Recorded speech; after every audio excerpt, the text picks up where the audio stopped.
در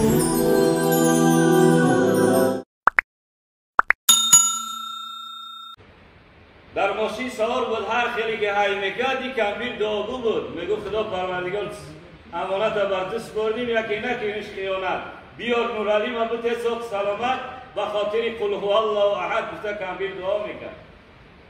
همون حدیثی که حضرت موسی علیه السلام خداوند وقتی مادرش مرد، خداوند گفت ای موسی، بدون جبرائیل گر میزد، بدون واسطه خط موسی گر میزد خداوند، میدونین؟ گفت ای موسی، گفت بگم مرکبی که سوار میشه، اسب و شتری که سوار میشه، آسته بدوام که او دعاگو گذشت، او دعاگو برفت. مادر یک گنجه در خانه، میگه در کدام خانه که مادر و پیرمرد پیر باشه او را احترام شود، خداوند تبارک و تعالی در خانه رزق روزی و برکت میده. تماشاگران عزیز، شرکت داروفرما با شما بهترین داروهای طبیعی را برای خرابشوی، فربه‌شوی، برآوردن ریش و موی سر، پرستاکتیت خونگی بدن، دوامدار کردن همخوابگی، زیاد کردن شهوت مرد و زن، کسلی‌های پوستی، بقایت کردن ایمنیته چه از کودکان چه از کلانسالان، درد تمام اعضای بدن و غیره را با نرخ‌های دسترس پیشنهاد می‌کنند. ما را در اینستاگرام، یوتیوب و تلگرام با نام داروفرما می‌توانید که یابید و درباره هر یک داروی نامبر شده داروهای را تماشا کرده معلومات پورا گیرید. سراغ اینستاگرام در اپیسن این ویدیو است. برای فرمایش خوبترش در ایمو و واتساپ رقم‌های 901 281 1010 مراجعه کنید. برده رسانی طریق پست به تمام شهرهای روسیه.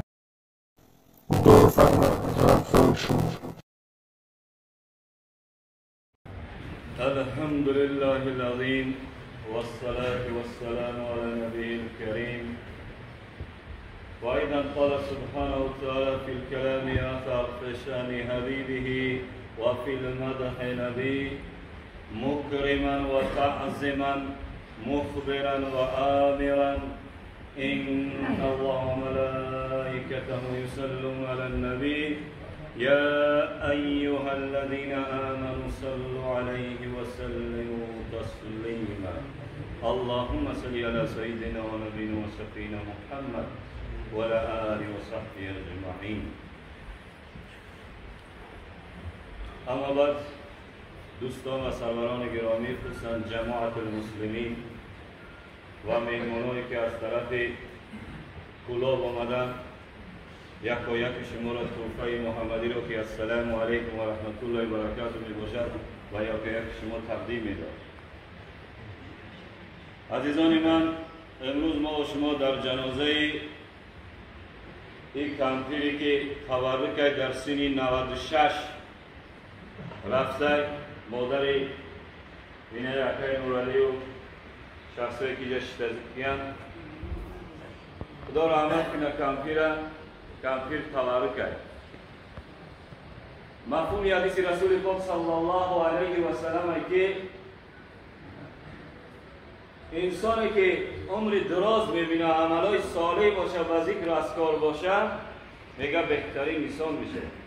حالا رسول الله صلی الله علیه و سلم خیر الناس طال عمره و حسن عمله او کما قال، انسانی که عمر دراز داره و ذکر عبادت میشود او را پروردگارین بهترین انسان معرفی کرده. خدا رحمت کنه این کمپیر چندین دسته و بچه‌ای که ما میدونیم نوبسه‌هاش همش حاجی هستند و 5 وقته هستند و الحمدلله همش قرآن خوانند. امروز در خانه اکای نورعلی یک دعاگو برفت، یک پشت پناهی که نورعلی در مرکب سوار بود، در ماشین سوار بود، هر خیلی که هی میکرد این کمپیر دعاگو بود، میگو خدا پروردگار امانت بر دست بردیم یکی نکنیش خیانت، بیار نورعلی ما بود سوق سلامت و خاطر قل هو الله احد گفته کمپیر دعا میکرد. همون حدیثی که حضرت موسی علیه السلام خداوند وقتی مادرش مرد، خداوند گفت ای موسی، بدون جبرائیل گر میزد، بدون واسطه خط موسی گر میزد خداوند، میدونین؟ گفت ای موسی، گفت بگم مرکبی که سوار میشه، اسب و شتری که سوار میشه، آسته بدوام که او دعاگو گذشت، او دعاگو برفت. مادر یک گنجه در خانه، میگه در کدام خانه که مادر و پیرمرد پیر باشه او را احترام شود، خداوند تبارک و تعالی در خانه رزق روزی و برکت میده. رسول اکرم صلی الله علیه و سلم یه روز میگه چهره مبارک طرف مردم کدو اینقدر از سر چهرهش معلوم بود که ناراحت بود. گفت یا ایها الناس، ای مردم، گفت من ادرک ابوین عند الکبر او کلاهما فلم يدخل الجنه او كما قال. گفت ای مردم، کسی پدر مادرش در پیری میآورد خدمتش نمیکنه، گفت او داخل جنت نمیشه. مادر یک گنجه. چند روز پیش مادر اکه نجمینی رفت، هر جنازه ای که میرم مادرها گذشته گیان خودم اول گیره میکنیم. چرا؟ بنده مادر و در سنی 50 سالگی ایدیس دودگیم. امروز مادر مرا میدید چقدر خوشحال میشید. هر کسی را میبینم مادرش در ماشین سوال میکنه، سوال میکنه، من لحظه گیریه میکنم ببین کاش که من باشم. بگه شهر بشر یا چجان یادت میکنم، روزها گریه و شبها شعر ایجاد میکنم. ای آچه جان، در زندگی نتانستم بتم بر تو زندگی شاهانه. ای آچه جان، به یادت باشه، لیکن همیشه یادت میکنم، همیشه دعات میکنم. ولی بهترین مادر همونه که فرزند بعد خودش باشه که در حقش دعا کنه. در زندگی مادر دعا کنه، در بودگیش. اگر انسان بخواه که بسوزه، انسان بخواه که روش کنه، پدر و مادرش دستش بگیره. میگه به دعای پدر و مادر راه زندگی منور نشود. اگر 100 سال خدمت پدر و مادر کنی، به یک شبی رنج دردش نشود. این مادرها را احترام شد بدونید. رسول خدا صلی الله علیه و سلم فرمودن کسی که خدمت پدر و مادر میکنه، از جهاد اکبر ده بهتره. جهادی که مقابل مشرکین و کفار، مقابل دشمنان اسلام میروند، مجاهدین جنگ میکنن، کسی که مادرش احترام کنه، مادرش نگاه کنه، رسول اکرم صلی الله علیه و سلم گفت که او بهتره. چرا؟ در یک حدیث میگه که رسول خدا گفت الجنت تحت اقدام امهات، جنت زیر پای مادران نگفت. یک صحابه معاویه ابن جهمیه رضی الله عنه میگه وقتی که جهاد تیار شدن برای نبرد، رسول اکرم صلی الله علیه و سلم تجهیزات جنگی را تقسیم میکرد، همه سوار میشدن باید جهاد میرفتن. میگه حضرت معاویه ابن جهمیه آمد گفت جوانی میگه خیلی بازدار بود، گفت یا رسول الله، یا همشون میروند گفت بعد مقابل دشمن جنگ میکنن، من گفت میخوام که در جهاد شرکت کنیم.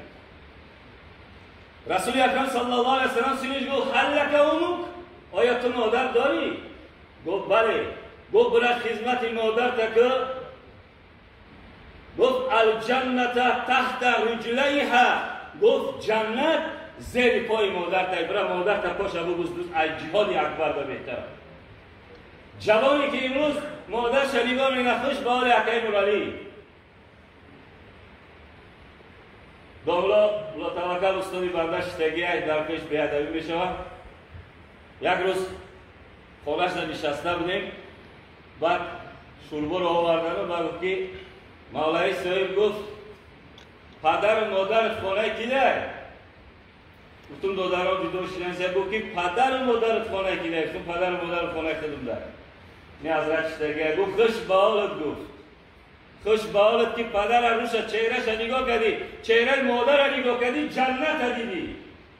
هر وقتی برای او یک آب دادی، گفت خداوند او آتش جهنم برای تحریم میکنه.